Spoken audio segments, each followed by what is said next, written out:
branding and the new media, we have Dr. Rebekah Jorgensen from Webster University to tell us more. So, Rebekah, first of all, how would you explain the term new media in a business sense? I think new media primarily refers to the idea of social media, which has got some kind of interactive or relational component compared to the traditional top-down kind of way of communicating advertising and public relations. So now in today's point of view, you have your brand is how you see yourself is one thing, how other people see you is really what creates the brand idea.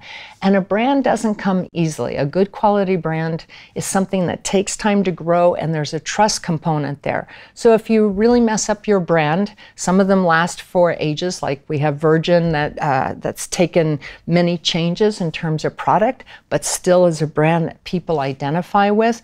And we have other brands that have taken a tumble in terms of what they mean to the public. Yeah, I think we'll speak about a couple of those. And you're saying it's not easy, so what are the common pitfalls that maybe companies fall into? I think what happens with a lot of companies is they forget that people communicate among themselves, and that there are more and more people taking issue with things that companies took for granted. A perfect example is the whole issue of gender.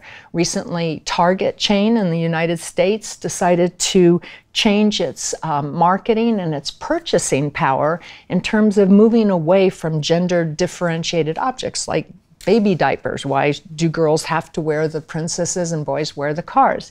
By the way, these were not always that way. In the 1920s, boys were supposed to wear pink and girls were supposed to wear blue. So this is something that's not native, it's designed that way. So a lot of marketing has increased to being genderless because of public influence, because of the mother saying on the blogs, I don't want my daughter, being focused that way, or my son. It's gotten even worse now in terms of companies that are failing to deal on global issues with their branding. For example, in here we have Nestle that has tried to create a campaign about clean drinking water. Before this, years ago, it was baby formula. And in some cases, both products have backfired on them because they are not considering the value chain and the environment when they're trying to make a profit.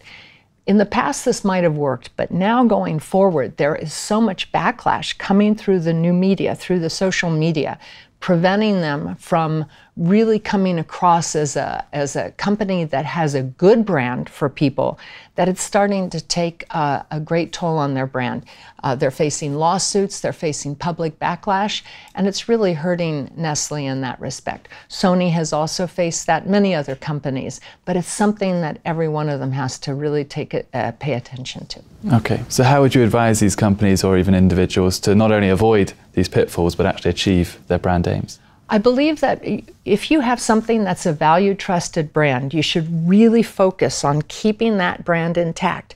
If your company in some way or another makes a mistake, like some people say Nestle has made some water mistakes and so on, the companies that own up to it, apologize, try to find a happy medium, are going to play well in terms of their brand in the public. Those that just create a wall and kind of the silent treatment to the public are going to fare poorly in these days. Okay, Rebekah, thank you very much for your insight. Thank you. And thank you for watching. Be sure to click back to Dukascopy TV for more updates and exclusive interviews.